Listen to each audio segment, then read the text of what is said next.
മിശിഹായിൽ പ്രിയ സഹോദരീ സഹോദരന്മാരെ, ഉയർപ്പ് തിരുനാളിന് ഒരുക്കമായ ധ്യാനത്തിൻ്റെ 4-ാം ദിവസത്തിലേക്ക് നമ്മൾ പ്രവേശിക്കുകയാണ്. കഴിഞ്ഞ ദിനങ്ങളിൽ നമ്മൾ പ്രാർത്ഥനയുടെ ഒരു മലമുകൾ അനുഭവത്തെക്കുറിച്ച് ചിന്തിച്ചു, വിശ്വാസത്തിൻ്റെ കാഴ്ചകളെക്കുറിച്ച് ചിന്തിച്ചു, ആഴമായ വിശ്വാസത്തിൻ്റെ അനുഭവത്തിലേക്ക് ജീവിതത്തിൻ്റെ അന്ധകാരം വെടിഞ്ഞ് കടന്നു വരണം എന്നൊക്കെ ചിന്തിച്ചു.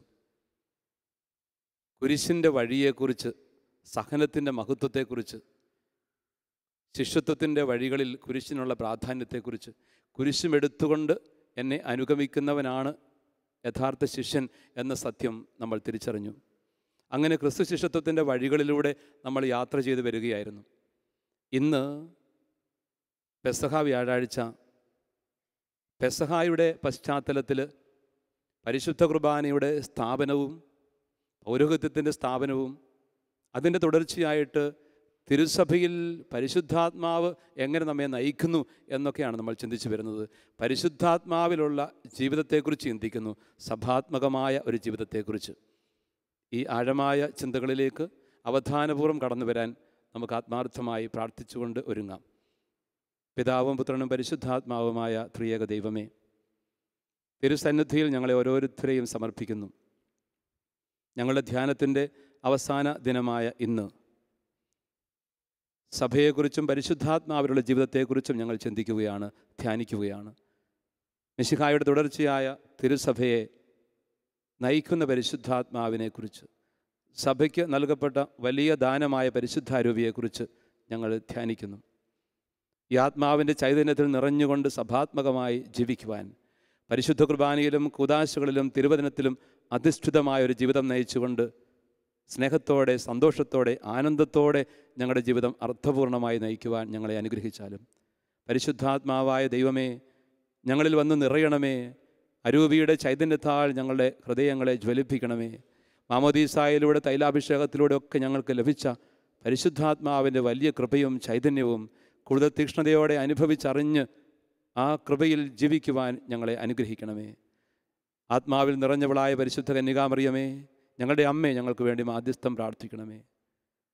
ഞങ്ങളുടെ പിതാവായ മാർത്തോമാ ശ്ലീഹായെ, വിശുദ്ധ യൗസേപ്പ് പിതാവേ, ഞങ്ങൾക്ക് വേണ്ടി മാധ്യസ്ഥം പ്രാർത്ഥിക്കണമേ. പിതാവും പുത്രനും പരിശുദ്ധാത്മാവുമായ സർവേശ്വര എന്നേക്കും ആമേൻ. ഈശോ തിരുനാളിൻ്റെ അവസാനത്തെ ദിവസം, അതായത് കൂടാര തിരുനാളിൻ്റെ അവസാനത്തെ ദിവസം ദൈവാലയത്തിൽ നിന്നുകൊണ്ട് ഇങ്ങനെ ഉദ്ഘോഷിച്ചു. യോഹന്നാൻ്റെ സുവിശേഷം 7-ാം അധ്യായം 37-38 വാക്യങ്ങളാണ്. ആർക്കെങ്കിലും ദാഹിക്കുന്നെങ്കിൽ അവൻ എൻ്റെ അടുക്കൽ വന്ന് കുടിക്കട്ടെ. ആർക്കെങ്കിലും ദാഹിക്കുന്നെങ്കിൽ അവൻ എൻ്റെ അടുക്കൽ വന്ന് കുടിക്കട്ടെ. എന്നിട്ട് ഈശോ പറഞ്ഞു വെക്കും, എന്നിൽ നിന്ന് കുടിക്കുന്നവർക്ക് പരിശുദ്ധാത്മാവിനെ ലഭിക്കും എന്ന്. ദാഹിക്കുന്നവർ കർത്താവാകുന്ന ആ ജീവസ്രോതസ്സിലേക്ക് വന്ന് പാനം ചെയ്യട്ടെ എന്നാണ് അതിൻ്റെ അർത്ഥം.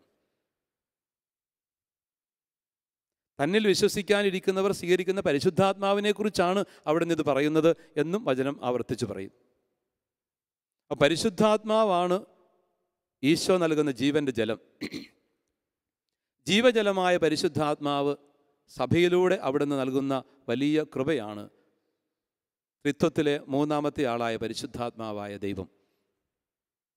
പരിശുദ്ധാത്മാവിലുള്ള ജീവിതം അത് സഭയിലുള്ള ജീവിതമാണ്, സഭാത്മകമായ ജീവിതമാണ്.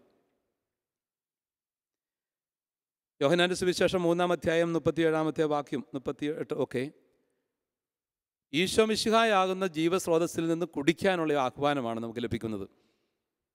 യോഹന്നാൻ്റെ സുവിശേഷം അനുസരിച്ച് ഈശോയുടെ മഹത്വീകരണം കുരിശിൽ തന്നെയാണ്. അവൻ തലചായിച്ച് ആത്മാവിനെ സമർപ്പിച്ചു. യോഹന്നാൻ്റെ സുവിശേഷം 19-ാം അധ്യായം 30-ാമത്തെ വാക്യം. തലചായിച്ച് ആത്മാവിനെ സമർപ്പിക്കുകയാണ്, സഭയ്ക്ക് ദൈവത്തിൻ്റെ ആത്മാവിനെ നൽകുകയാണ്. 19-ാം അധ്യായം 34-ാമത്തെ തിരുവചനം, പടയാളികളിൽ ഒരാൾ കുന്തം കൊണ്ട് അവൻ്റെ പാർശ്വത്തിൽ കുത്തി, അവിടെ നിന്ന് രക്തവും വെള്ളവും പുറപ്പെട്ടു. സഭാപിതാക്കന്മാർ ഇതിനെക്കുറിച്ച്, പ്രത്യേകിച്ചും വിശുദ്ധ ആഗസ്തീനോസൊക്കെ ഇതിനെക്കുറിച്ച് പറയുന്നത് അത് സഭയുടെ ജനനത്തെക്കുറിച്ച് തന്നെയാണ്, കൂദാശകളെക്കുറിച്ചാണത് പറയുന്നത്. നമുക്കറിയാം, സുവിശേഷകന്മാർ കഴിഞ്ഞാൽ, അപ്പസ്തോലന്മാർ കഴിഞ്ഞാൽ സഭാപിതാക്കന്മാർ, ആദ്യ നൂറ്റാണ്ടിൽ ജീവിച്ചിരുന്ന ഏറ്റവും സുവിശേഷ നാളുകളോട് അടുത്ത് ജീവിച്ച അപ്പസ്തോല സമൂഹത്തോട് അടുത്ത് ജീവിച്ച സഭാപിതാക്കന്മാരുടെ വാക്കുകൾക്ക് വലിയ അർത്ഥമുണ്ട്. 4-ാം നൂറ്റാണ്ടിൽ ജീവിച്ചിരുന്ന ആഗസ്തീനോസിൻ്റെ വാക്കുകളാണത്. സഭയെക്കുറിച്ച് തന്നെയാണത് പറയുന്നത്. ഈ രക്തവും വെള്ളവും സഭയുടെ കൂദാശകളാണ്.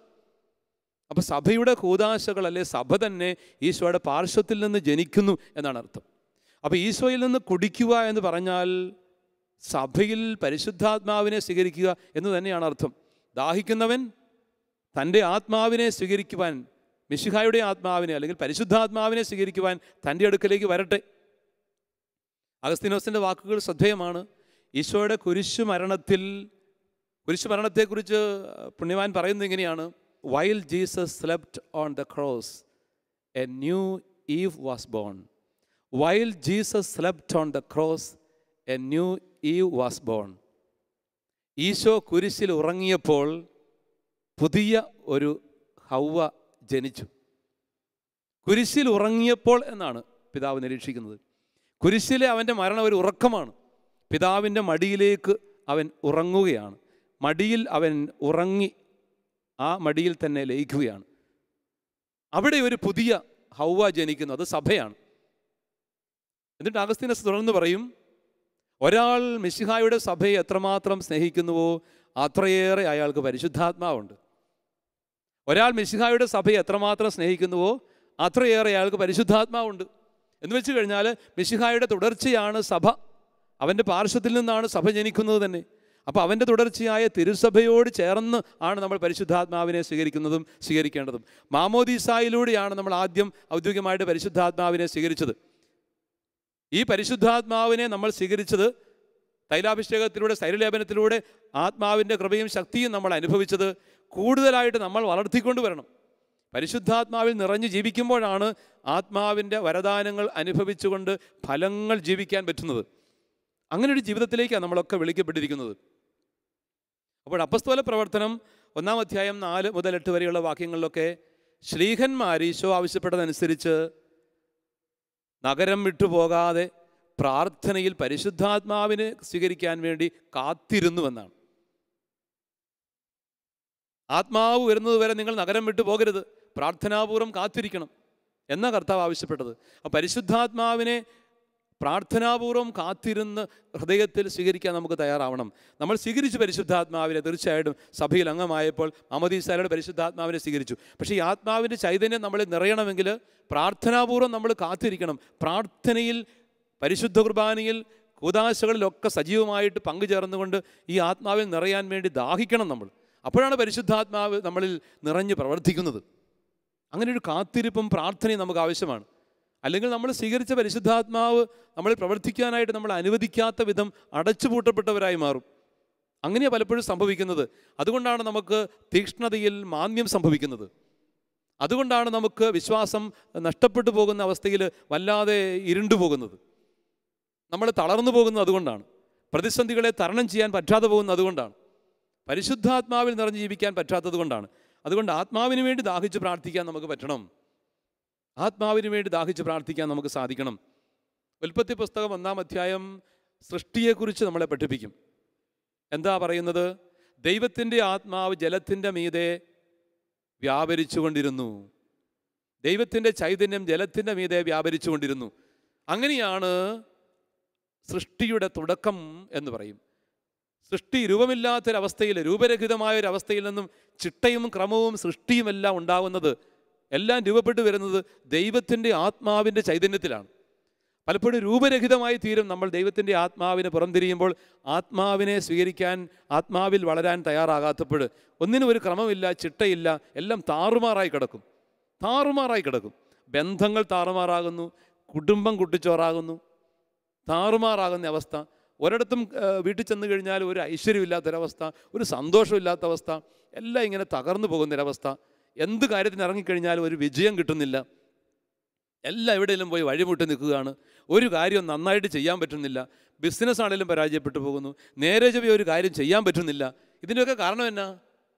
പരിശുദ്ധാത്മാവ് നിറയാൻ നമ്മൾ ആഗ്രഹിച്ച് പ്രാർത്ഥിക്കുന്നില്ല. ദൈവത്തിൻ്റെ ആത്മാവിൻ്റെ ചൈതന്യം എന്നിൽ നിറയുന്നില്ല, എന്നെ ഉണർത്തുന്നില്ല. പരിശുദ്ധാത്മാവിന് വേണ്ടി പ്രാർത്ഥിക്കണം, ദാഹിക്കണം. അതാണ് ദൈവം ആവശ്യപ്പെടുന്നൊരു കാര്യം. ഈശോയിലേക്ക് അടുത്ത് വരിക. ഈശോയുടെ അടുത്ത് ദാഹത്തോടെ ചെല്ലുന്നവർക്ക് ദൈവത്തിൻ്റെ ആത്മാവിനെ അവൻ തരും. അപ്പോൾ ദാഹത്തോടു കൂടി കർത്താവിനെ സമീപിക്കണം. അവൻ്റെ തുടർച്ചയായ തിരുസഭയിലൂടെ നൽകപ്പെടുന്ന പരിശുദ്ധാത്മാവിൻ്റെ കൃപാവരങ്ങൾ വർഷിക്കപ്പെടുന്ന കൂദാശകൾ യോഗ്യതയോടെ അടുക്കലെടുക്കുക സ്വീകരിക്കണം. വചനം ദാഹത്തോടു കൂടി സ്വീകരിക്കണം. അങ്ങനെയൊക്കെയാണ് പരിശുദ്ധാത്മാവ് നിറയുന്നത്. പ്രാർത്ഥനയിൽ കാത്തിരിക്കണം, അപ്പോഴും പരിശുദ്ധാത്മാവ് നിറയും. കുടുംബ പ്രാർത്ഥന, പരിശുദ്ധാത്മാവ് നമ്മളെ നിറയ്ക്കും. ഇങ്ങനെയാണ് നമ്മൾ ആത്മാവിൽ നിറയുന്നത്. എസെക്കിയേലിൻ്റെ പുസ്തകം 36-ാം അധ്യായം 26-27 വാക്യങ്ങൾ, പുതിയ ഒരു ഹൃദയം ഞാൻ നിങ്ങൾക്ക് നൽകും, പുതിയൊരു ചൈതന്യം ഞാൻ നിങ്ങളെ നിക്ഷേപിക്കും. ദൈവാത്മാവ് നൽകുന്ന ചൈതന്യത്തെക്കുറിച്ച്, ആത്മാവിൽ രൂപീകരിക്കപ്പെട്ട പുതിയ ഹൃദയത്തെക്കുറിച്ചാണ് സൂചന. എസെക്കിയേൽ 37-ാം അധ്യായത്തിൽ അസ്ഥികളുടെ താഴ്വരയെക്കുറിച്ച് പ്രവാചകനിലൂടെ സംസാരിക്കുന്നുണ്ട്. അസ്ഥികളുടെ താഴ്വരയിലേക്ക് ദൈവം പ്രവാചകനെ എത്തിക്കുകയാണ്. പ്രവാചകൻ കാണുന്നത് അസ്ഥികൾ കൂമ്പാരം കൂടി കിടക്കുന്നു. ദൈവം പറയുന്നു, അസ്ഥികളോട് നീ പ്രവചിക്ക്. അസ്ഥികളിലേക്ക് ദൈവത്തിൻ്റെ ആത്മാവിൻ്റെ ചൈതന്യം വന്ന് നിറയുമ്പോൾ എന്ത് സംഭവിച്ചു? അസ്ഥികളൊക്കെ ഒരു സൈന്യം പോലെ എഴുന്നേറ്റ് നിന്നു, ഒരു കിരുകിരാ ശബ്ദത്തോടു കൂടി. പലപ്പോഴും നമ്മുടെയൊക്കെ ജീവിതത്തിൽ ഈ ഒരു അസ്ഥി സമാനമായ ഒരു ജീവനില്ലാത്തൊരവസ്ഥ ഉണ്ടാകുന്നത് ആത്മാവിൻ്റെ ചൈതന്യം ഇല്ലാത്തതുകൊണ്ടാണെന്ന് തിരിച്ചറിയണം. അപ്പോൾ ദൈവാത്മാവിൻ്റെ ചൈതന്യമാണ് ജീവൻ നമുക്ക് പകരുന്നത്. മരിച്ച ഒരവസ്ഥയാണ്, ഒരു ജീവനില്ല, ഒരു ഉത്സാഹമില്ല, സന്തോഷമില്ലാത്ത അവസ്ഥ, എല്ലാം ഒരുമാതിരി മൗനം, മ്ലാനം, അങ്ങനത്തെ അവസ്ഥ. ചില വീടുകളിലൊക്കെ അങ്ങനെ ഉണ്ടാവാറുണ്ട്. നമ്മൾ ജീവിക്കുന്ന ജോലിയിടങ്ങളിലൊക്കെ അങ്ങനെ സംഭവിക്കാറുണ്ട്. ഒരു ജീവനില്ലാത്ത അവസ്ഥ, വളരെ മ്ലാനവദനരായിട്ട് പോവുക. 2 ശിഷ്യന്മാരും മ്ലാനവദനരായിട്ട് അവൻ്റെ ഉത്ഥാനത്തെക്കുറിച്ച് അറിയാതെ എമ്മാവൂസിലേക്ക് കടന്നുപോയി. എമ്മാവൂസിലേക്ക് പോയി ശിഷ്യന്മാർ നിരാശരും ദുഃഖിതരും തർക്കിക്കുന്നവരുമായിരുന്നു. മ്ലാനവദനരായിരുന്നെന്നാണ് പറയുന്നത് ലൂക്കാ സുവിശേഷം 24-ാം അധ്യായത്തിൽ. പക്ഷേ ഈശോ അവരുടെ അടുത്തേക്ക് ചെല്ലുന്നുണ്ട്, വചനം കൊണ്ട് അവരുടെ ഹൃദയം ജ്വലിപ്പിക്കുന്നുണ്ട്. പിന്നെ അവർ ഒരുമിച്ചായിരിക്കുമ്പോൾ അവൻ അവരുടെ മധ്യയായിരുന്നു കൊണ്ട് അപ്പം മുറിക്കുന്നുണ്ട്. പരിശുദ്ധ കുർബാന അർപ്പണമാണത്. ഉത്ഥാനത്തിന് ശേഷം ഈശോ തൻ്റെ ശിഷ്യന്മാരോട് ചേർന്നുകൊണ്ട് ആദ്യമായി കുർബാന അർപ്പിക്കുകയാണ്. അപ്പോഴവരുടെ കണ്ണുകൾ തുറക്കപ്പെട്ടു, അവർ അവനെ തിരിച്ചറിഞ്ഞു. അപ്പോൾ തന്നെ എഴുന്നേറ്റ് തീക്ഷ്ണതയോടെ അവർ ജെറൂസലേമിലേക്ക് പോയി. ആത്മാവ് നിറഞ്ഞവരായിട്ട് തീക്ഷ്ണതയോടുകൂടി ജെറൂസലേമിലേക്ക് മടങ്ങി. അതാണ് പരിശുദ്ധാത്മാവ് നിറയുമ്പോൾ ലക്ഷ്യമുണ്ടാകും, ദിശാബോധം ഉണ്ടാകും, മാന്യമില്ലെന്നാകും, എല്ലാ തരത്തിലുള്ള തളർച്ചയും തീരും, നിരാശയും കുറ്റബോധവും എല്ലാം മാറും. പരിശുദ്ധാത്മാവിന് വേണ്ടി ദാഹിച്ച് പ്രാർത്ഥിക്കണം എന്നാണ് സഭ നമ്മോടെന്ന് പറയുന്നത്. പ്രധാനമായിട്ടും ആത്മാവിൽ നിറയേണ്ട ആഴ്ചയാണ് ഈ പെസഹ ആഴ്ച, ഈ വലിയ ആഴ്ച. ഉത്ഥാനത്തിൻ്റെ ചൈതന്യത്തിൽ നിറയാൻ വേണ്ടി, ഉത്ഥിതനായ മെശിഹ നൽകുന്ന ആത്മാവിൽ നിറയാൻ വേണ്ടി നമ്മൾ വിളിക്കപ്പെട്ടിരിക്കുന്നു. ഉത്ഥാനത്തിലേക്ക് വിരൽ ചൂണ്ടിക്കൊണ്ടാണ് ഞാൻ ഈ പ്രഭാഷണം നൽകുന്നത്. പെസഹ വ്യാഴാഴ്ചയും ദുഃഖ വെള്ളിയാഴ്ചയും അല്ലെ പിടാനുഭവ വെള്ളിയാഴ്ചയും കഴിഞ്ഞിട്ട് ഉത്ഥാനത്തിലൂടെ നൽകപ്പെടുന്ന പരിശുദ്ധാത്മാവിൽ നിറയാൻ വേണ്ടിയിട്ട്, ഉത്ഥിതനായ മെശിഹ നൽകുന്ന പരിശുദ്ധാത്മാവിൽ നിറയാൻ വേണ്ടിയിട്ട്. യോഹന്നാൻ്റെ സുവിശേഷ ചിന്ത അനുസരിച്ചുകൊണ്ട് ആ കുരിശിൽ തന്നെ ഉത്ഥാനത്തിൻ്റെ അനുഭവം ലഭിക്കുകയാണ്. കുരിശിൽ തന്നെ ഉത്ഥാനവും നടക്കുന്നു. പുതുജീവൻ അവിടെ ആരംഭിക്കുകയാണ്. ആത്മാവ് നൽകപ്പെട്ടു കഴിഞ്ഞു. അതുകൊണ്ട് പരിശുദ്ധാത്മാവിൽ നിറയുന്ന അനുഭവത്തെക്കുറിച്ച് നമ്മൾ ധ്യാനിക്കണം, ചിന്തിക്കണം. ശരിയായ ദർശനങ്ങളും കാഴ്ചപ്പാടുകളും ആത്മാവ് നൽകുന്നു.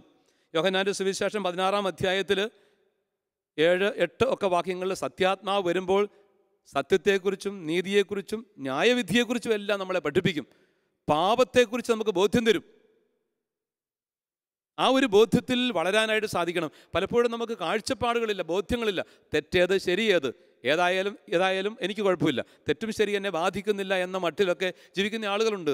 എന്ത് കാപട്യവും എന്ത് ചെയ്യാൻ തയ്യാറുള്ള, അതിനൊന്നും മടിയില്ലാത്ത അവസ്ഥയിൽ ആരെയും കുരുതി കൊടുക്കാനും നശിപ്പിക്കാനും ഇല്ലെന്നാക്കാനും ഒക്കെ ശ്രമിക്കുന്ന അവസ്ഥ. നമ്മുടെ അയൽവക്കത്തുള്ളവർക്ക് എന്ത് സംഭവിച്ചാലും എനിക്ക് പ്രശ്നമല്ല, മറ്റുള്ളവർക്ക് എന്ത് ദുരന്തം ഉണ്ടായാലും എന്നെ ബാധിക്കുന്നില്ല. കഠിനമായൊരു നിസ്സംഗത. പാപമാണോ നന്മയാണോ ഇതൊന്നും ചിന്തിക്കുന്നില്ല. ഫ്രാൻസിസ് മാർപ്പാപ്പ തൻ്റെ കഴിഞ്ഞ വർഷങ്ങളിൽ നടത്തിയ നോമ്പുകാല പ്രസംഗങ്ങളിൽ, വലിയാഴ്ചയുമായിട്ട് ബന്ധപ്പെട്ട പ്രസംഗങ്ങളിൽ അദ്ദേഹം പറയുന്നൊരു കാര്യമുണ്ട്. ഇന്ന് ഈ കാലഘട്ടത്തെ ബാധിച്ചിരിക്കുന്ന ഏറ്റവും വലിയ പ്രശ്നം നിസ്സംഗതയുടെ ആഗോളീകരണമാണെന്ന്. നിസ്സംഗതയുടെ ആഗോളീകരണമാണെന്ന്. നിസ്സംഗത എന്ന് പറയുന്ന ഒരു കൊടിയ പാപമാണ്. നിസ്സംഗത അങ്ങോട്ട് ആഗോളവൽക്കരിച്ചിരിക്കുകയാണ്. എല്ലായിടത്തും നിസ്സംഗതയാണ്, ആരോടും ഒരു പ്രതിബദ്ധതയില്ല. എനിക്കെൻ്റെ കാര്യം മാത്രം, നീ നിൻ്റെ വഴി നോക്ക് എന്ന മട്ടിൽ വീട്ടിലും നാട്ടിലും ഒക്കെ ജീവിക്കുന്ന അവസ്ഥ. പ്രതിബദ്ധതയില്ലാത്ത, ശരിതെറ്റുകളെക്കുറിച്ച് യാതൊരു ചിന്തയില്ലാത്ത, അവരനോട് കരുതലില്ലാത്ത ഒരു ദുരവസ്ഥ. അതൊരു നിസ്സംഗതയാണ്, അത് പാപമാണ്. പ്രിയപ്പെട്ടവരെ, പരിശുദ്ധാത്മാവ് നമ്മിൽ നിറയാത്തത് കൊണ്ടും ആത്മാവിനോട് തുറവിയില്ലാതെ ജീവിക്കുന്നത് കൊണ്ടും ആത്മാവ് നൽകുന്ന അനുഗ്രഹങ്ങളോട് സഹകരിക്കാത്തത് കൊണ്ടുമാണ് ഈ പറയുന്ന ഒരു നിസ്സംഗത നമ്മളെ ബാധിച്ചിരിക്കുന്നത്. ഈ നിസ്സംഗത പാപമാണ്. ഇതിൽ നിന്ന് മാറി നടക്കാനായിട്ട് നമുക്ക് സാധിക്കണം എന്നുള്ളതാണ് പ്രധാനപ്പെട്ട കാര്യം. പന്തക്കുസ്താ ദിവസം പരിശുദ്ധാത്മാവ് ശ്ലീഹന്മാരുടെ മേലും പരിശുദ്ധി അമ്മയുടെ മേലും വന്ന് നിറയുന്നു. അപ്പസ്തോല പ്രവർത്തനം 2-ാം അധ്യായത്തിൽ നമ്മളത് വായിക്കുന്നുണ്ടല്ലോ. അവർ പ്രാർത്ഥിച്ചുകൊണ്ട് കാത്തിരുന്നപ്പോൾ കൊടുങ്കാറ്റ് പോലെയുള്ളൊരു സ്വരം കേട്ടു. അഗ്നിനാവുകളായിട്ട് ദൈവത്തിൻ്റെ പരിശുദ്ധാത്മാവ് അവരുടെ മേൽ വന്ന് നിറഞ്ഞു. പരിശുദ്ധാത്മാവ് നിറഞ്ഞവർ, അതുവരെ ഭയപ്പെട്ട് ഇരുന്നവർ, ശത്രുക്കളുള്ള ഭയം നിമിത്തം, യഹൂദരുടെ ഭയം നിമിത്തം കതകടച്ചിരുന്നവർ, എന്തു ചെയ്യണമെന്ന് അറിയത്തില്ലാത്ത വല്ലാത്ത അവസ്ഥയിലായിരുന്നവർ പരിശുദ്ധാത്മാവ് വന്ന് നിറഞ്ഞപ്പോൾ ധൈര്യസമേതം എഴുന്നേറ്റു. ആത്മാവ് അവർക്ക് നൽകിയ കൃപാവരം കൊണ്ട് അവർ നിറഞ്ഞു. പത്രോസ് പിന്നെ നടത്തിയ പ്രസംഗം കൊണ്ട് 3000 പേര് അവിടെ തന്നെ മാനസാന്തരപ്പെട്ട് സഭയുടെ മക്കളായി. അപ്പോൾ പരിശുദ്ധാത്മാവ് നിറഞ്ഞ വ്യക്തികൾ പുതിയ മനുഷ്യരായി, തീക്ഷ്ണതയുള്ളവരായി മാറി. ഉൽപ്പത്തി പുസ്തകം 11-ാം അധ്യായത്തിൽ ബാബേൽ ഗോപുരത്തിൻ്റെ കഥയുണ്ട്. ബാബേൽ ഗോപുരം എന്താ? ബാബേൽ ഗോപുരം ദൈവത്തിന് പുറംതിരിഞ്ഞുകൊണ്ട്, ദൈവത്തെ മാറ്റി നിർത്തിക്കൊണ്ട് ഒരു കെട്ടിടവും ഗോപുരവും നമുക്ക് പണിയാം എന്ന് പറഞ്ഞുകൊണ്ട്, അല്ലെങ്കിൽ ഒരു പട്ടണവും ഗോപുരവും നമുക്ക് നിർമ്മിക്കാം എന്ന് പറഞ്ഞുകൊണ്ട് കുറേ പേരിറങ്ങി. ദൈവത്തെ പുറംതിരിഞ്ഞുകൊണ്ട്, നമുക്ക് ദൈവത്തെ വേണ്ട, നമുക്കൊരു ഗോപുരവും പട്ടണവും നിർമ്മിക്കാമെന്ന് പറഞ്ഞുകൊണ്ട് എന്തു സംഭവിച്ചു? ദൈവം അവരുടെ ഭാഷ കലക്കി എന്ന് പറയുക. ഭാഷ കലക്കി. പിന്നെന്താ സംഭവിച്ചത്? ചക്കെന്ന് പറയുമ്പം കൊക്കെന്ന് തിരികെന്ന് പറയുന്ന പോലെ, ചുടുകട്ടയെന്ന് പറയുമ്പോൾ ചുണ്ണാമ്പും കൊണ്ട് വരും, കല്ലെന്ന് പറയുമ്പോൾ ഇഷ്ടികം കൊണ്ട് വരും. ഒന്നും നടക്കുകയില്ല. പണി കട്ടപ്പുക. അതോടെ ഗോപുരം പണി ഇടിഞ്ഞു പൊളിഞ്ഞു. എല്ലാവരും ഛിന്ന ഭിന്നം, എല്ലാവരും ഭിന്നിച്ചകന്നു. ഇത് ബാബേൽ ഗോപുരം എന്ന് പറയുന്ന ഒരു ചിന്തയാണ്. ഈ ബാബേൽ ഗോപുരം നമ്മോട് പറയുന്ന ഒരു കാര്യമുണ്ട്. നമ്മുടെ ജീവിതത്തിൽ ഇതുപോലെ ഭിന്നതകളും കലഹങ്ങളും പരസ്പരം മനസ്സിലാക്കാൻ പറ്റാത്ത അവസ്ഥകളും ഒക്കെ സംഭവിക്കുന്നത് ദൈവത്തിന് പുറംതിരിയുന്ന കൊണ്ടാണ്, ആത്മാവിൻ്റെ ചൈതന്യമില്ലാത്തത് കൊണ്ടാണ്. ബാബേലിൽ ഭിന്നിച്ചത് പന്തക്കുസ്തായിലാണ് ഒന്നിക്കുന്നത്. അതാണ് അതിൻ്റെ അടിസ്ഥാനപരമായ ദൈവശാസ്ത്ര ചിന്ത. ബാബേലിൽ ഭിന്നിച്ചത് പന്തക്കുസ്തായിൽ ഒന്നിക്കുന്നു. ബാബേലിൽ അവർക്ക് എന്താ സംഭവിച്ചത്? ഭാഷ തിരിയുന്നില്ല. ഒരുത്തം പറയുന്ന മറ്റവന് മനസ്സിലാകുന്നില്ലെന്ന് പറഞ്ഞാൽ അതുപോലെ അകന്നൊന്നുകൂടി ഒരു അർത്ഥമുണ്ട്. സ്നേഹത്തിൻ്റെ ബന്ധങ്ങളെല്ലാം മുറിഞ്ഞുപോയി. പരസ്പരം ഭിന്നിച്ചും കലഹിച്ചും തർക്കിച്ചും കൊണ്ട് അകന്നുപോയി. ഒന്നും നടക്കുന്നില്ല, ഒന്നും പണിത് പൂർത്തിയാക്കാൻ പറ്റുന്നില്ല. ബാബേലിൽ ഭിന്നിച്ചു. ബാബേലിൽ ഭിന്നിച്ചു. ഭാഷകളുടെ ഉൽപ്പത്തിയെക്കുറിച്ചൊക്കെ ഗ്രന്ഥകാരൻ ചിന്തിക്കുന്നെന്നുള്ള ഒരു വശം. പക്ഷേ അതിനപ്പുറത്തും അതിനോട് ചേർന്നുമുള്ള പ്രായോഗികമായ ഒരു ചിന്തയാണ്, ബാബേലിൽ ഒരു വലിയ ഭിന്നതയുടെ സംസ്കാരം, ഒരു ശിഥില സംസ്കാരം രൂപപ്പെട്ടു വന്നു. ഈ ഭിന്നത മുഴുവനും അകന്നിട്ട് അവരവരുടെ ഭാഷകളിൽ പത്രോസ്ലിയ പ്രസംഗിക്കുന്നത് കേൾക്കുകയും മനസ്സിലാക്കുകയും ചെയ്തു. കണ്ടോ, അവിടെ ഭാഷ ഒന്നിച്ച കണ്ടോ. അപ്പം ഭാഷ ബാബേലിൽ ഭിന്നിച്ചെങ്കിൽ അവിടെ ഭാഷ ഒന്നിച്ചു. എന്താ ഒന്നിപ്പിക്കുന്നത്? ദൈവത്തിൻ്റെ ആത്മാവിൻ്റെ ചൈതന്യമാണ് ഒന്നിപ്പിക്കുന്നത്. സ്നേഹത്തിൻ്റെ ഭാഷയാണ് എല്ലാവർക്കും മനസ്സിലാകുന്ന ഭാഷ. നമ്മുടെ കുടുംബങ്ങളിലെ കലഹങ്ങളുടെ കാരണം എന്നാ? സ്നേഹത്തിൻ്റെ ഭാഷ മരിച്ചതുകൊണ്ടാണ്. നീ പറയുന്നത് എനിക്ക് മനസ്സിലാകുന്നില്ല, നിങ്ങളിങ്ങനെ പല കാര്യവും പറയും, ഞാനിപ്പോൾ എന്നാ വേണം, ഇങ്ങനെയൊക്കെ പറഞ്ഞ് കലഹിക്കുന്ന, നിങ്ങൾ കുടിച്ച് കൂത്താടി നടന്നു, ഇവിടെ മക്കളുടെ കാര്യമൊന്നും നോക്കണ്ട, ഇങ്ങനെയൊക്കെ പറഞ്ഞ് കലഹിക്കുന്ന, അല്ലെങ്കിൽ നീ ഒറ്റയൊരുത്തി കാരണമാണ് ഇതെല്ലാം സംഭവിച്ചത്, ഇങ്ങനെയൊക്കെ പറഞ്ഞ് കലഹിക്കുന്ന കുടുംബത്തിൻ്റെ പശ്ചാത്തലം. നമ്മൾ ജീവിക്കുന്ന ഇടങ്ങളിൽ ബാക്കി എല്ലാവരോടും കുറ്റപ്പെടുത്തുക, എല്ലാവരെയും പഴിചാരുക, ഭിന്നതകളും കലഹങ്ങളും, അതിൻ്റെയൊക്കെ അവസാനം ചിലപ്പം മരണവും കൊലപാതകവും ഒക്കെ, ആത്മഹത്യകളും, എന്തു വേണേ ആവാം. ഈ ഒരു തകർന്ന സംസ്കൃതി വല്ലാതെ വർദ്ധിച്ചുകൊണ്ടിരിക്കുകയാണ്, തെറ്റായ ഒരു ഇടുങ്ങിയ സംസ്കാരം. അപ്പോൾ ഇത് ഭിന്നതയുടെ ഒരു സംസ്കാരം ഇന്ന് വളരുന്നുണ്ട്. ആഗോളതലത്തിലുള്ള ഭീകരവാദങ്ങളും കൊലപാതകങ്ങളും ഭിന്നതകളും എല്ലാം ഈ ഒരു ആത്മാവ് നഷ്ടപ്പെട്ട, ദൈവത്തെ മറന്ന ബാബേൽ സംസ്കാരത്തിൻ്റെ തുടർച്ചയാണ്. അപ്പോൾ ബാബേലിൽ തകർന്നതും ഭിന്നിച്ചതും പന്തക്കുസ്തായിൽ ഒന്നിക്കുന്ന പരിശുദ്ധാത്മാവിൽ സഭ ഒരു കൂട്ടായ്മയായിട്ട് അവിടെ വചനം പ്രഘോഷിക്കുമ്പോൾ, പരിശുദ്ധാത്മാവാണ് നമ്മുടെ ജീവിതങ്ങളെ ഒന്നിപ്പിക്കുന്നതും ബന്ധിപ്പിക്കുന്നതും. സ്നേഹത്തിൻ്റെ ആ ഒരു ബന്ധം, സ്നേഹത്തിൻ്റെ ബന്ധത്തിലേക്ക് നമ്മൾ വളരണം. പരിശുദ്ധാത്മാവിൽ നിറയാൻ നമ്മൾ ആഗ്രഹിക്കണം, തീക്ഷ്ണമായി പ്രാർത്ഥിക്കണം. ഈശോയുടെ അപ്പസ്തോലന്മാർ, അല്ലെ ആദിമ സമൂഹം, അവർ ഒരേ മനസ്സോടും ഒരേ ഹൃദയത്തോടും കൂടി ജീവിച്ചതാണ്. അപ്പസ്തോല പ്രവർത്തനം 2-ാം അധ്യായം 42 വാക്യം. 4-ാം അധ്യായത്തിലെല്ലാം ഇതുണ്ട്. 4-ാം അധ്യായത്തിലാകട്ടെ തങ്ങൾക്കുണ്ടായിരുന്ന എല്ലാം ഒരു അപ്പസ്തോലന്മാരുടെ പാദാന്തികത്തിൽ സമർപ്പിച്ചുകൊണ്ട് മുട്ടുപാടുണ്ടായിരുന്നവർക്ക് വേണ്ടി എല്ലാം പങ്കുവെച്ചു എന്നാണ് പറയുന്നത്. ഉള്ളതുകൊണ്ട് മറ്റുള്ളവർക്ക് കൊടുത്തു. 2-ാം അധ്യായം ആ ഒരു ജീവിത ശൈലി എടുത്തു കാണിക്കുന്നുണ്ട്. പരിശുദ്ധാത്മാവ് നിറഞ്ഞ സമൂഹം എങ്ങനെ ജീവിച്ചെന്ന് അങ്ങോട്ട് നോക്കിയാൽ മതി കാണാനായിട്ട്. 2:42 അവർ അപ്പസ്തോലന്മാരുടെ പ്രബോധനം, അപ്പം മുറിക്കൽ, പ്രാർത്ഥനാ കൂട്ടായ്മ എന്നിവയിൽ സദാ താല്പര്യപൂർവ്വം പങ്കെടുത്തിരുന്നു. എത്ര മനോഹരമാണെന്ന് നോക്കി. ആദിമ സമൂഹം ജീവിച്ചത് എങ്ങനെയാണ്? അപ്പസ്തോലന്മാരുടെ പ്രബോധനം എന്ന് പറഞ്ഞാൽ വചനമാണ്. ദൈവത്തിൻ്റെ വചനം ആവേശത്തോടും താല്പര്യത്തോടും തീഷ്ണതയോടും കൂടി അവർ ശ്രവിച്ചു, അതനുസരിച്ചു, അത് സ്വീകരിച്ചു, ഹൃദയത്തിൽ ജീവിച്ചു.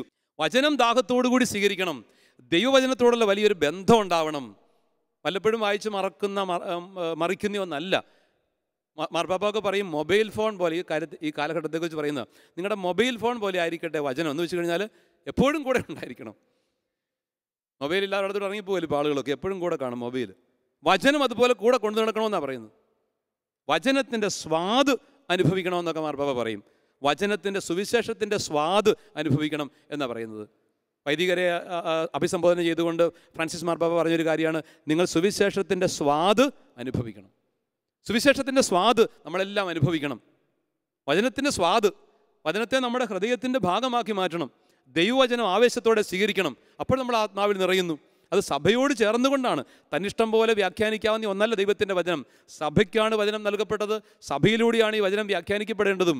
സഭയോട് ചേർന്നുകൊണ്ട് വചനം സ്വീകരിച്ച് വചനം വ്യാഖ്യാനിക്കുവാൻ വചനം ജീവിക്കുവാൻ നമ്മൾ കടപ്പെട്ടിരിക്കുന്നു.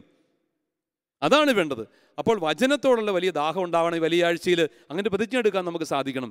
2 പരിശുദ്ധ കുർബാന അർപ്പണം.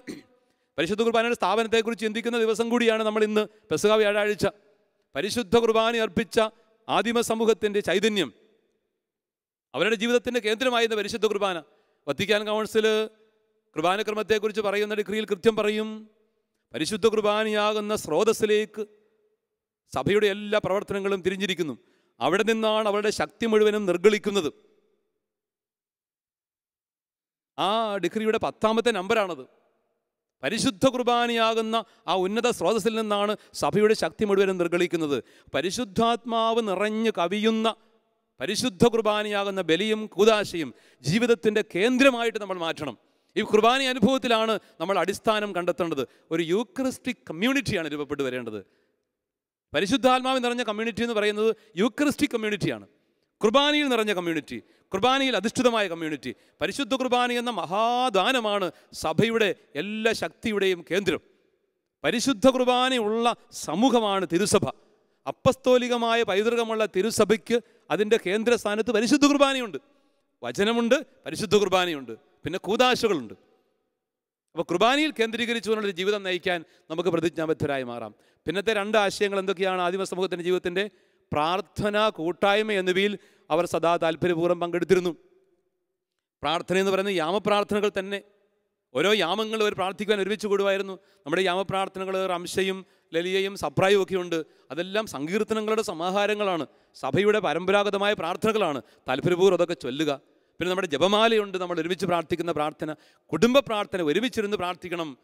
മാതാപിതാക്കളും മക്കളും ഒരുമിച്ച് ചേർന്നുകൊണ്ട് ഒരുമിച്ചിരുന്ന് പ്രാർത്ഥിക്കുന്ന കുടുംബ പ്രാർത്ഥനയിൽ വലിയൊരു കൂട്ടായ്മ പിറക്കുന്നുണ്ട്. കുടുംബ പ്രാർത്ഥനയിലൂടെ കർത്താവിൻ്റെ പരിശുദ്ധാത്മാവ് നമ്മൾ നിറയുന്നുണ്ട്. കുർബാനയർപ്പണം കുടുംബത്തിലേത് കുടുംബ പ്രാർത്ഥനയാണ്. കുടുംബത്തിലെ കുർബാനയർപ്പണമാണ് കുടുംബ പ്രാർത്ഥന.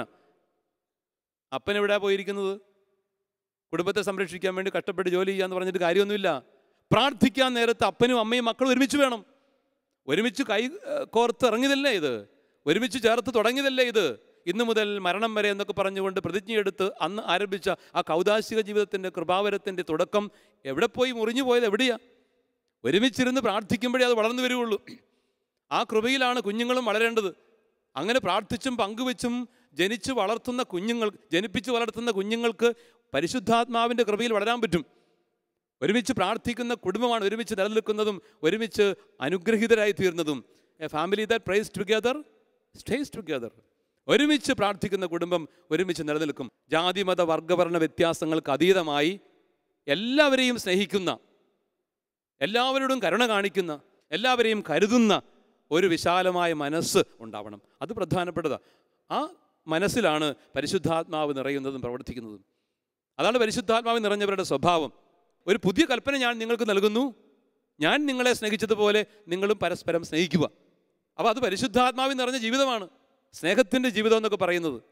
ആ സ്നേഹത്തിൻ്റെ ജീവിതത്തിൻ്റെ വലിയൊരു പ്രായോഗികമായ കളരിയാണ് ഈ പെസഹ ദിനത്തിൻ്റെ പാദക്ഷാളന ശുശ്രൂഷയും കുർബാന സ്ഥാപനവും ഒക്കെ നടക്കുന്ന ആ കൂട്ടായ്മ, പരിശുദ്ധാത്മാവിൽ നിറഞ്ഞവരുടെ ജീവിതം എങ്ങനെയായിരിക്കണമെന്ന് ഗലാത്യ ലേഖനത്തിലൊക്കെ പറയും അല്ലേ? പരിശുദ്ധാത്മാവിൻ്റെ ഫലങ്ങൾ അനുഭവിച്ച് ജീവിക്കണമെന്ന് അതിൻ്റെ അർത്ഥം. ആത്മാവിൻ്റെ വരങ്ങളും ദാനങ്ങളും ഫലങ്ങളുമുണ്ട്. അപ്പോൾ ഈ വരദാനങ്ങൾ ഫലങ്ങളിൽ വളരാനായിട്ട് നമ്മളെ സഹായിക്കുന്നതാണ്. എന്താ ആത്മാവിൻ്റെ ഫലങ്ങൾ? സ്നേഹം, സന്തോഷം, ദയ, നന്മ, ക്ഷമ, സൗമ്യത, ഇങ്ങനെ അങ്ങോട്ട് പോകുന്ന ആ ഫലങ്ങൾ ഇങ്ങനെ ധാരാളമായിട്ട്. ഈ പരിശുദ്ധാത്മാവിൻ്റെ ഫലങ്ങൾ സ്നേഹവും ആനന്ദവും ദയയും നന്മയും സൗമ്യതയും ശാന്തതയും വിശ്വസ്തതയും ആത്മസംയമനവും, ഇതൊക്കെയാണ് നമ്മുടെ ജീവിതത്തെ ക്രൈസ്തവ ജീവിതമാക്കി മാറ്റുന്നത്. അപ്പോൾ ആ ഒരു പരിശുദ്ധാത്മാവിൻ്റെ ഫലങ്ങൾ ജീവിക്കുവാൻ നമ്മൾ കടപ്പെട്ടിരിക്കുന്നു. വരങ്ങളും ദാനങ്ങളും പ്രധാനപ്പെട്ടതാണെങ്കിലും വരദാനങ്ങളെക്കാൾ പ്രധാനപ്പെട്ടത് ഫലങ്ങളാണ്. ഫലങ്ങൾ ഉണ്ടാകാൻ വേണ്ടിയിട്ട് സഹായിക്കുന്നവയാണ് ദാനങ്ങളും വരങ്ങളുമൊക്കെ. അതുകൊണ്ട് എന്തുമാത്രം നമുക്ക് പരിശുദ്ധാത്മാവിൻ്റെ ഫലങ്ങൾ ജീവിക്കാൻ പറ്റുന്നുണ്ട് എന്ന് നമ്മൾ ആത്മാർത്ഥമായിട്ട് പരിശോധിക്കണം. ദൈവത്തിൻ്റെ പരിശുദ്ധാത്മാവിൽ നിറഞ്ഞുകൊണ്ട് പുതിയ മനുഷ്യനായി മാറുവാൻ, പുതിയ സൃഷ്ടിയായി മാറുവാൻ നമുക്കെല്ലാം സാധിക്കട്ടെ. ഈ വലിയ അനുഗ്രഹങ്ങളുടെ കൃപാവരങ്ങളുടെ വഴിയിലൂടെ യാത്ര ചെയ്യാനായിട്ട് കഴിഞ്ഞ ദിനങ്ങളിലൊക്കെ കർത്താവ് നമ്മളെ സഹായിക്കുകയായിരുന്നു. 4-ാം ദിവസമായ ഇന്ന് നമ്മൾ തമ്പുരാൻ്റെ കൃപയിൽ നിറഞ്ഞുകൊണ്ട് പരിശുദ്ധാത്മാവിൽ നിറഞ്ഞുകൊണ്ട് പുതിയ മനുഷ്യരായി മാറുവാൻ നമുക്ക് തീഷ്ണമായി ആഗ്രഹിക്കാം. അതിനുവേണ്ടി തീഷ്ണമായി പ്രാർത്ഥിക്കാം. ശാന്തമായി മിഴിപൂട്ടി ദൈവസന്നിധിയിലേക്ക് നമുക്ക് കടന്നു വരാം.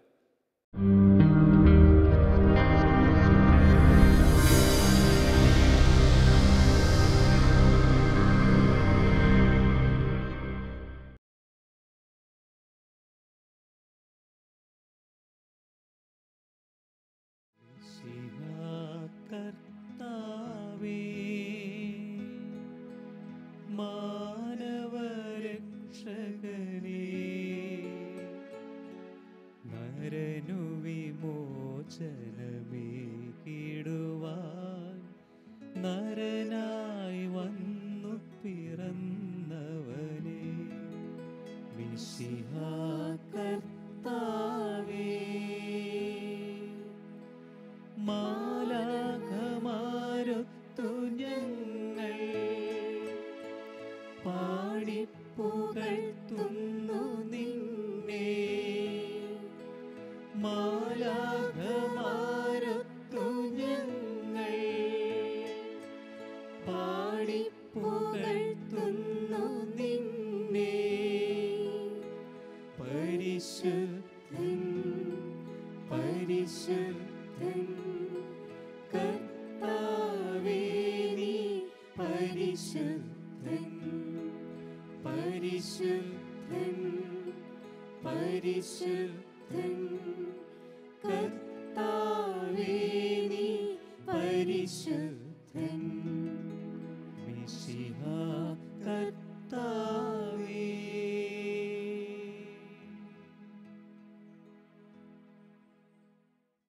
ആദിയിൽ ദൈവം ആകാശവും ഭൂമിയും സൃഷ്ടിച്ചു. ഭൂമി രൂപരഹിതവും ശൂന്യവുമായിരുന്നു. ആഴത്തിനു മുകളിൽ അന്ധകാരം വ്യാപിച്ചിരുന്നു.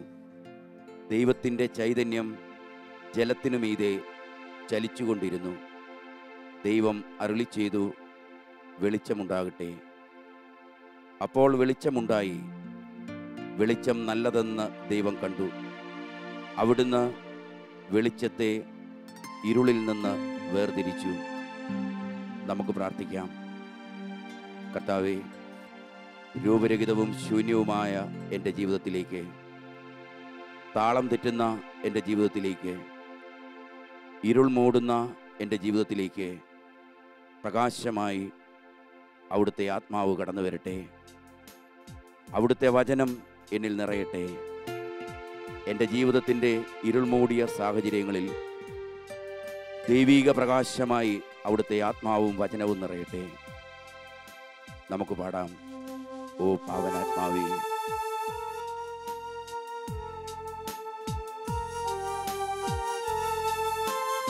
ശൂന്യത നിറയുന്ന എൻ്റെ ജീവിതം, ജീവനില്ലാത്ത എൻ്റെ ജീവിതം, ആദി ചൈതന്യമേ, പരിശുദ്ധാത്മാവേ നിറയണമേ.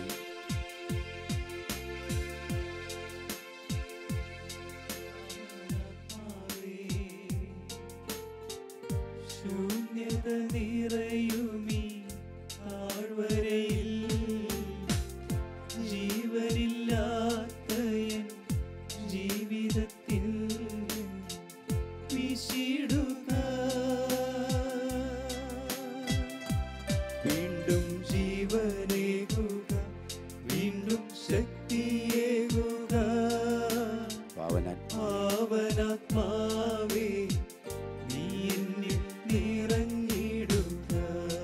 എല്ലാവരും ചേർന്ന് പാടാം. പാവനാത്മാവേ ശൂന്യത നിറയുമീ താഴ്വരയിൽ ജീവനില്ലാത്ത എൻ ജീവിതത്തിൽ വീശിടുക. വീണ്ടും ജീവനേകുക, വീണ്ടും ശക്തിയേകുക. പാവനാത്മാവേ നീ എന്നിൽ നിറഞ്ഞിടുക. എല്ലാവരും ചേർന്ന് പാടാം. വീണ്ടും ജീവനേകുക. സമറിയാക്കാരി പെണ്ണ് കിണറ്റിൻകരയിൽ വെള്ളം കോരുകയാണ്. അവൾ കോരിക്കൊടുക്കുന്നതും അവരുടെ ജോലി തീരുന്നില്ല, കുടിക്കുന്നവരുടെ ദാഹവും ശമിക്കുന്നില്ല. അവൾ അലഞ്ഞു തിരിയുകയാണ്. പല വീടുകൾ നഷ്ടപ്പെട്ടവൾ, ദൈവം യോജിപ്പിച്ചതിനെ ഏറ്റെടുക്കാൻ പറ്റാതെ അലഞ്ഞു തിരിയുന്നവൾ. ഈശോ അവളോട് പറഞ്ഞു, മോളെ, ഞാൻ നൽകുന്ന വെള്ളം കുടിക്കുന്നവന് ഒരിക്കലും ദാഹിക്കുകയില്ല. ഞാൻ നൽകുന്ന ജലം അവനിൽ നിത്യജീവനിലേക്ക് നിർഗളിക്കുന്ന അരുവിയായി മാറും.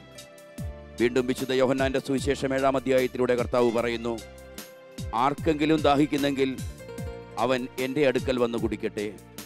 എന്നിൽ വിശ്വസിക്കുന്നവൻ്റെ ഹൃദയത്തിൽ നിന്ന് വിശുദ്ധ ലിഖിതങ്ങൾ പ്രസ്താവിക്കും പോലെ ജീവജലത്തിൻ്റെ അരുവിൽ ഒഴുകും. നമുക്ക് പ്രാർത്ഥിക്കാം. ഓ പരിശുദ്ധാത്മാവേ, അടങ്ങാത്ത ദാഹവും ഒടുങ്ങാത്ത മോഹവുമായി ഞങ്ങൾ അലഞ്ഞു തിരിയുന്നു. സ്നേഹമായി ഞങ്ങളിൽ നിറയണമേ.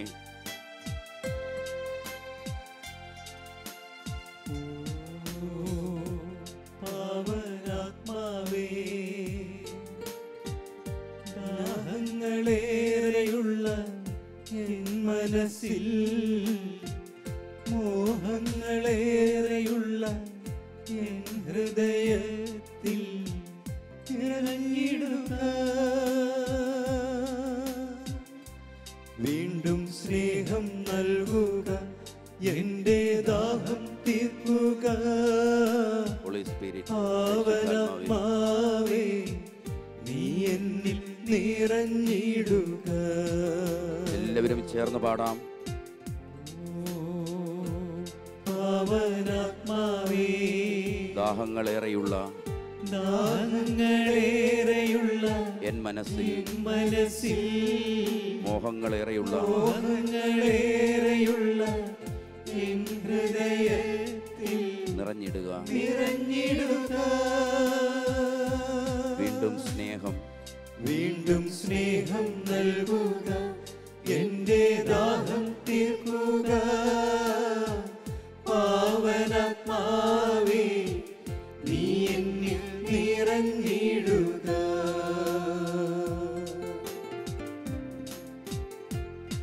രണ്ട് കരങ്ങളും ഉയർത്തി കർത്താവിൻ്റെ സന്നിധിയിലേക്ക് സ്തുതിച്ച് പ്രാർത്ഥിക്കാം. ഈശോയെ നന്ദി, ഈശോയെ സ്തുതി, ഈശോയെ ആരാധന.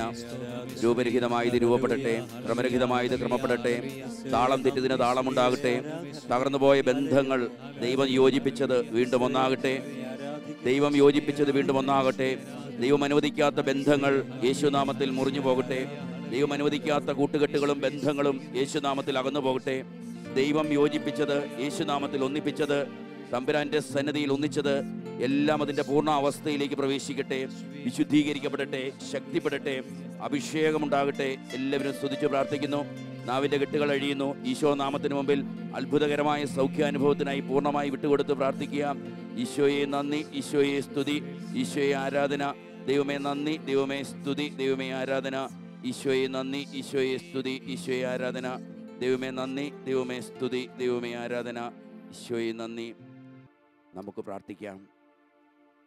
പീഡാനുഭവ ആഴ്ചയിലൂടെ നമ്മൾ കടന്നു പോകുന്നു.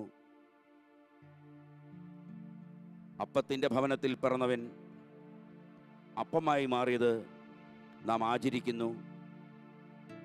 ദിവ്യകാരുണ്യം അതിൻ്റെ പൂർണ്ണതയായി പരിണമിക്കുന്നു. ഈ വചനം നമ്മളിൽ സംഭവിക്കാൻ വേണ്ടി പ്രാർത്ഥിക്കാം. എല്ലാവരും ഏറ്റുചൊല്ലി പ്രാർത്ഥിക്കുന്നു. ഈശോ പറയുന്നുണ്ട്, നിങ്ങൾ കേട്ടിരിക്കെ തന്നെ തിരുവെഴുത്തുകൾ പൂർത്തിയായിരിക്കുന്നു. ദൈവവചനം അത്ഭുതകരമായൊരു വിത്താണ്. വിശ്വാസത്തോടെ ഏറ്റുപറഞ്ഞ് സ്വീകരിക്കുന്ന വ്യക്തിയിൽ അത് മാംസം ധരിക്കും, അത് സംഭവിക്കും. വിശുദ്ധ ആഗസ്തീനോസ് പറയുന്നു, ആദ്യത്തെ ആദം ഉറങ്ങിയപ്പോൾ ഹൗവ അവനിൽ നിന്ന് രൂപപ്പെട്ടു. അവളിലൂടെ പാപവും മരണവുമാണ് പങ്കുവെക്കപ്പെട്ടത്. അതിന് പരിഹാരമായി രണ്ടാമത്തെ ആദമായ ക്രിസ്തു കുരിശിൽ ഉറങ്ങി. രണ്ടാമത്തെ ആദമായ ക്രിസ്തു കുരിശിൽ ഉറങ്ങിയപ്പോൾ പൂർണ്ണതയുള്ള ക്രിസ്തുവിൻ്റെ മണവാട്ടിയായ സഭ രൂപപ്പെട്ടു. വിശുദ്ധ ആഗസ്തീനോസിൻ്റെ മനോഹരമായ ദൈവിക ചിന്തയോട് നമുക്കും ചേരാം. എല്ലാവരും ഏറ്റുപറയുക, അവർ ഏകമനസ്സോടെ യേശുവിൻ്റെ അമ്മയായ മറിയത്തോടും അവൻ്റെ സഹോദരങ്ങളോടും മറ്റു സ്ത്രീകളോടുമൊപ്പം പ്രാർത്ഥനയിൽ മുഴുകിയിരുന്നു. അഗ്നിജ്വാലകൾ പോലെയുള്ള നാവുകൾ തങ്ങൾ ഓരോരുത്തരുടെയും മേൽ വന്ന് നിൽക്കുന്നതായി അവർ കണ്ടു. അവരെല്ലാവരും പരിശുദ്ധാത്മാവിൽ നിറഞ്ഞു. അവർ സ്ലീഹന്മാരുടെ പ്രബോധനം, കൂട്ടായ്മ, അപ്പമുറിക്കൽ, പ്രാർത്ഥന ഇവയിൽ സദാ താല്പര്യപൂർവം പങ്കുചേർന്നിരുന്നു. രണ്ട് കരങ്ങളും ഉയർത്തി സ്തുതിക്കുന്നു. അതിനുള്ള അഭിഷേകത്തിനായി പ്രാർത്ഥിച്ച് സ്തുതിക്കുന്നു. ഈശോയെ നന്ദി, ഈശോയെ സ്തുതി, ഈശോയെ ആരാധന. ഒന്നായിരിക്കാനുള്ള തടസ്സങ്ങൾ കർത്താവിൻ്റെ നാമത്തിൽ എടുത്തു മാറ്റപ്പെടട്ടെ. യേശു കർത്താവിൻ്റെ അത്ഭുതകരമായ നാമത്തിൻ്റെ ശക്തിയാൽ കുടുംബങ്ങളെ ഭിന്നിപ്പിക്കുന്ന തിന്മയുടെ ശക്തികൾ വിട്ടുപോകട്ടെ. അഭിഷേകത്തെ തടസ്സപ്പെടുത്തുന്ന എല്ലാ അസ്വസ്ഥതകളും വിട്ടുപോകട്ടെ. പരിശുദ്ധ പരമ ദിവ്യകാരുണ്യത്തിൻ്റെ ശക്തി എല്ലാ വ്യക്തികളിലേക്കും, എല്ലാ കുടുംബങ്ങളിലേക്കും, എല്ലാ കൂട്ടായ്മകളിലേക്കും, എല്ലാ ഇടവക സമൂഹത്തിലേക്കും, തിരുസഭയിലേക്കും, ഈ പ്രപഞ്ചം മുഴുവനും നിറയട്ടെ. ദൈവമേ നന്ദി, ഈശോയെ നന്ദി. പരിശുദ്ധാത്മാവേ ആരാധന. കരങ്ങൾ കൂപ്പുന്നു, ഈശോയെ നോക്കുന്നു. പരിശുദ്ധ പരമ ദിവ്യകാരുണ്യ ഈശോയ്ക്ക് എന്നെ വിശുദ്ധീകരിക്കാൻ എഴുന്നള്ളിയിരിക്കുന്ന പരിശുദ്ധ പരമ ദിവ്യകാരുണ്യ ഈശോയ്ക്ക് എനിക്ക് ശക്തി പകർന്നുകൊണ്ടിരിക്കുന്ന പരിശുദ്ധ പരമ ദിവ്യകാരുണ്യ ഈശോയ്ക്ക് നമുക്ക് സമർപ്പിക്കാം നമ്മെ തന്നെ. യെശയ്യാ പ്രവാചകന്റെ പുസ്തകം 6-ാം അധ്യായത്തിൽ കർത്താവിൻ്റെ പ്രവാചകൻ ദേവാലയത്തിലെത്തി. കർത്താവിൻ്റെ വസ്ത്രാഞ്ചലം ദേവാലയം മുഴുവൻ നിറഞ്ഞു നിൽക്കുന്നു. ചുറ്റും സെറാഫുകൾ നിൽക്കുന്നു. അവർ ഉദ്ഘോഷിച്ചുകൊണ്ടിരുന്നു, പരിശുദ്ധൻ പരിശുദ്ധൻ പരിശുദ്ധൻ, സൈന്യങ്ങളുടെ കർത്താവ് പരിശുദ്ധൻ. ഭൂമി മുഴുവൻ അവിടുത്തെ മഹത്വം നിറഞ്ഞിരിക്കുന്നു. പരമപരിശുദ്ധനായ ദൈവത്തിൻ്റെ വിശുദ്ധിക്ക് മുമ്പിൽ യെശയ്യാ നിലവിളിക്കുന്നു. ഞാൻ പറഞ്ഞു, എനിക്ക് ദുരിതം, ഞാൻ നശിച്ചു. എന്തെന്നാൽ അശുദ്ധമായ അധരങ്ങളുള്ളവനും അശുദ്ധമായ അധരങ്ങളുടെ മധ്യേ വസിക്കുന്നവനുമാണ്. സൈന്യങ്ങളുടെ കർത്താവായ രാജാവിനെ എൻ്റെ നയനങ്ങൾ കൊണ്ട് ഞാൻ ദർശിച്ചിരിക്കുന്നു. അപ്പോൾ സെറാഫുകളിലൊന്ന് ബലിപീഠത്തിൽ നിന്ന് കൊടിലി കൊണ്ടെടുത്ത തീക്കനലുമായി എൻ്റെ അടുത്തേക്ക് പറന്നു വന്നു. അവൻ എൻ്റെ അധരങ്ങളിൽ സ്പർശിച്ചിട്ട് പറഞ്ഞു, ഇത് നിന്റെ അധരങ്ങളെ സ്പർശിച്ചിരിക്കുന്നു. നിന്റെ മാലിന്യം നീക്കപ്പെട്ടു, നിന്റെ പാപം ക്ഷമിക്കപ്പെട്ടു. അതിനുശേഷം കർത്താവ് അരുളി ചെയ്യുന്നത് ഞാൻ കേട്ടു. ആരെയാണ് ഞാൻ അയക്കേണ്ടത്? ആരാണ് നമുക്ക് വേണ്ടി പോവുക? അപ്പോൾ ഞാൻ പറഞ്ഞു, ഇതാ ഞാൻ, എന്നെ അയച്ചാലും. അവിടുന്ന് അരുളി ചെയ്തു, പോകുക, ഈ ജനത്തോട് പറയുക. ഏറ്റു പറഞ്ഞ് പ്രാർത്ഥിക്കാം. എൻ്റെ കർത്താവേ, എന്റെ ദൈവമേ, അങ്ങയുടെ ചൈതന്യം ഈ ദേവാലയത്തിൽ ഞാൻ അനുഭവിക്കുന്നു. ഈശോയെ, എൻ്റെ കുറവുകൾ ഞാൻ തിരിച്ചറിയുന്നു. ഞാൻ അശുദ്ധമായ അധരങ്ങളുള്ള വ്യക്തിയാണ്. അശുദ്ധമായ അധരങ്ങൾക്ക് മധ്യയാണ് ഞാൻ വസിക്കുന്നത്. എനിക്കായി സ്വർഗം തുറക്കണമേ. എൻ്റെ ശരീരത്തെയും എൻ്റെ മനസ്സിനെയും എൻ്റെ ആത്മാവിനെയും വിശുദ്ധീകരിക്കാൻ എൻ്റെ നാവിൻ തുമ്പിലേക്ക് കടന്നു വന്ന ഇനിയും കടന്നു വരുന്ന ദിവ്യകാരുണ്യ ഈശോയെ, എന്നെ പൂർണ്ണമായി അങ്ങയുടെ കരങ്ങളിലേക്ക് ഞാനിതാ സമർപ്പിക്കുന്നു. എന്നെ വിശുദ്ധീകരിക്കണമേ, പൗത്രീകരിക്കണമേ, വേർതിരിക്കണമേ, അഭിഷേകം ചെയ്യണമേ, പുതിയ സൃഷ്ടിയാക്കി രൂപാന്തരപ്പെടുത്തണമേ. നമുക്ക് എഴുന്നേറ്റ് നിൽക്കാം, കരങ്ങൾ കൂപ്പാം. എൻ പ്രിയനെ യേശുവേ രക്ഷക, നിൻ കരം എന്മേൽ വെക്കുക, ശുദ്ധി ചെയ്യുകന്നെ. ഓ കർത്താവേ, യേശയ്യ കണ്ട അഗ്നി, പരിശുദ്ധ അമ്മ കണ്ട അഗ്നി, സ്നേഹന്മാരിൽ നിറഞ്ഞ അഗ്നി, പരിശുദ്ധാത്മാവ് ദിവ്യകാരുണ്യത്തിൽ നിന്ന് എന്നിൽ നിറയട്ടെ. എൻ പ്രിയനെ യേശുവേ രക്ഷക.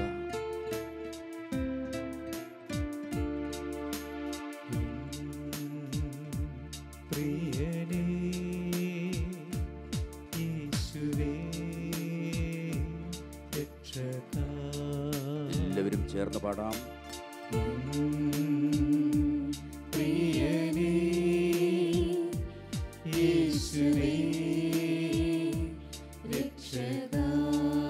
നിൻ കരം എന്മേൽ വെക്കുക, നിൻ കരമെന്മേൽ വയ്ക്കാം, ശുദ്ധി ചെയ്യുകന്നേ. നിൻ കരമെന്മേൽ വയ്ക്കാം, ശുദ്ധി ചെയ്യുകന്നേ. രണ്ട് കരങ്ങളും ഈശോയിലേക്ക് നീട്ടി.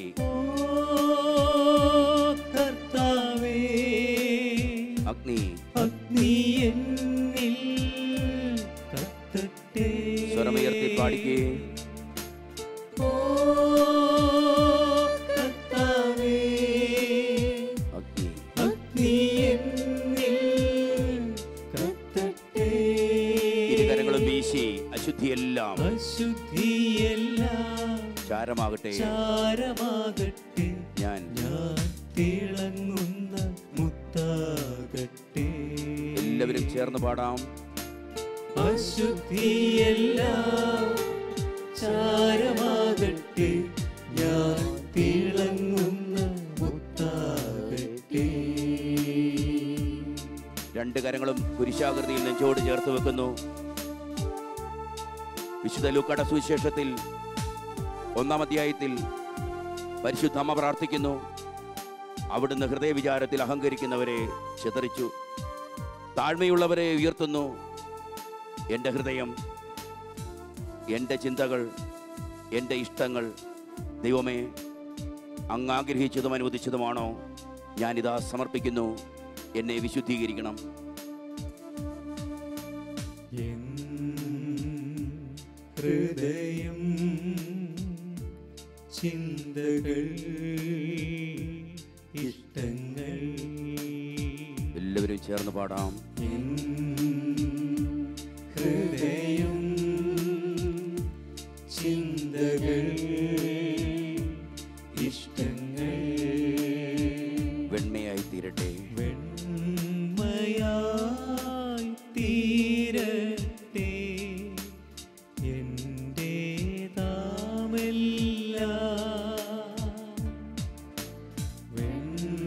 വെണ്മയായി തീരട്ടെ.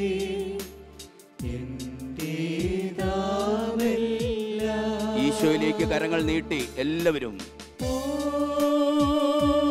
കർത്താവേ, അഗ്നി അഗ്നി എന്നിൽ കത്തട്ടെ. ഈശോയെ, കർത്താവേ, അഗ്നി എന്നിൽ കത്തട്ടെ. അശുദ്ധിയെല്ലാം അശുദ്ധിയെല്ലാം ചാരമാകട്ടെ. ചാരമാകട്ടെ, ഞാൻ തിളങ്ങുന്ന മുത്താകട്ടെ. സ്വർഗത്തിനിണങ്ങിയ ദൈവവേദലായി ഞാൻ മാറുന്നു. അശുദ്ധിയെല്ലാം ചാരമാകട്ടെ, ഞാൻ തിളങ്ങുന്ന മുത്താകട്ടെ. അപ്പമായി രൂപപ്പെടും മുമ്പ് ഈശോ പറഞ്ഞു, നിങ്ങൾ എനിക്കായി ഒരു പെസഹ ഒരുക്കണം. ഞാൻ നിങ്ങളെ സ്നേഹിതന്മാരെന്ന് വിളിക്കാൻ ആഗ്രഹിക്കുന്നു. നിങ്ങളെന്നെ ഗുരുവെന്നും കർത്താവെന്നും വിളിക്കുന്നു. ഞാൻ അങ്ങനെയാണ്. എങ്കിലും ഞാൻ നിങ്ങളെ തിരിച്ചു വിളിക്കുന്നത് സ്നേഹിതന്മാരെന്ന. നിങ്ങളുടെ ഗുരുവും കർത്താവുമായി ഞാനൊരടയാളം തരാൻ പോവുകയാണ്. ഒറ്റിക്കൊടുത്തവനും തള്ളിപ്പറയുമെന്ന് ഉറപ്പുള്ളവരും ചുറ്റുവട്ടത്തിലിരുന്നു. അധികാരത്തിൻ്റെ മേലങ്കി അവൻ അഴിച്ചു വെച്ചു. ദാസന്റെ ഇടക്കച്ച അവൻ അരയിൽ ചുറ്റി.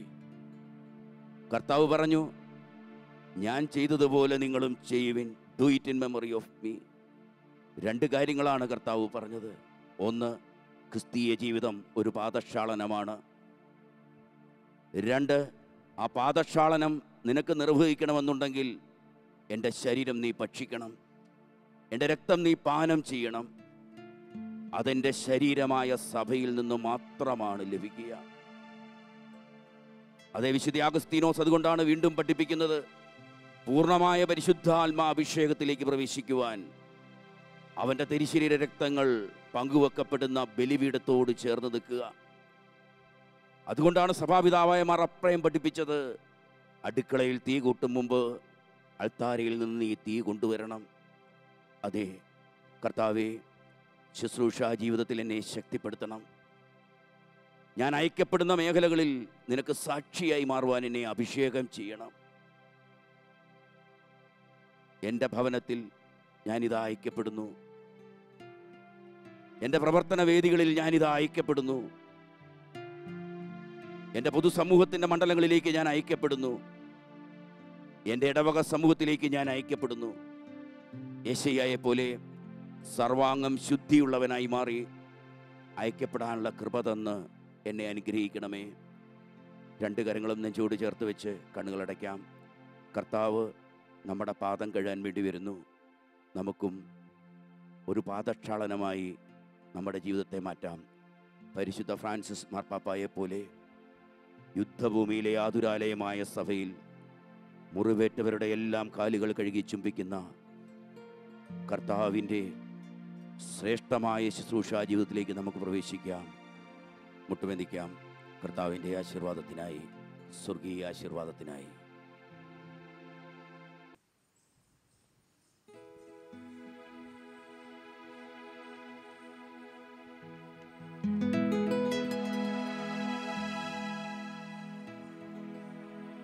സ്വർഗത്തിൽ നിന്നാഗതമാ ജീവൻ നൽകുമൊരപ്പം നീ, മർത്യനു മുക്തി പകർന്നരുളും നിത്യമഹോന്നതമപ്പം നീ, നിത്യമഹോന്നതമപ്പം നീ.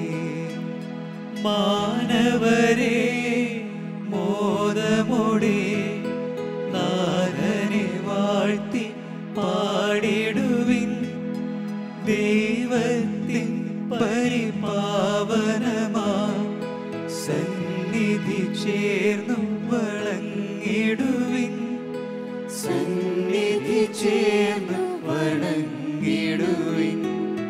സ്വർഗത്തിൽ നിന്നാഗതമാ ജീവൻ നൽകുമൊരപ്പം നീ, മർത്യനു മുക്തി പകർന്നരുളും നിത്യമഹോന്നതമപ്പം നീ, നിത്യമഹോന്നതമപ്പം നീ. പരിശുദ്ധ ശരീരത്താലും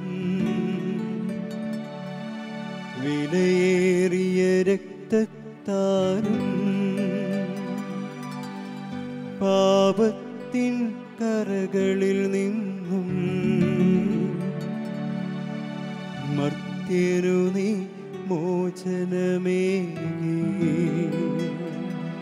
സകലേശാ ദിവ്യ കടാക്ഷം തൂകണമേ വത്സലസുതരിൽ നിർമ്മലരായി ജീവിച്ചിടുവാൻ ചിന്തണമേ ദിവ്യവരങ്ങൾ.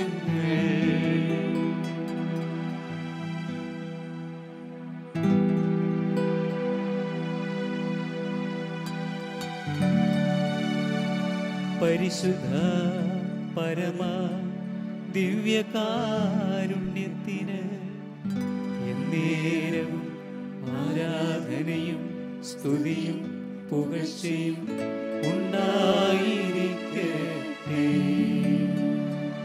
പരിശുദ്ധ പരമ ദിവ്യകാരുണ്യത്തിന് എന്നേരവും ആരാധനയും സ്തുതിയും പുകഴ്ചയും ഉണ്ടായിരിക്കട്ടെ.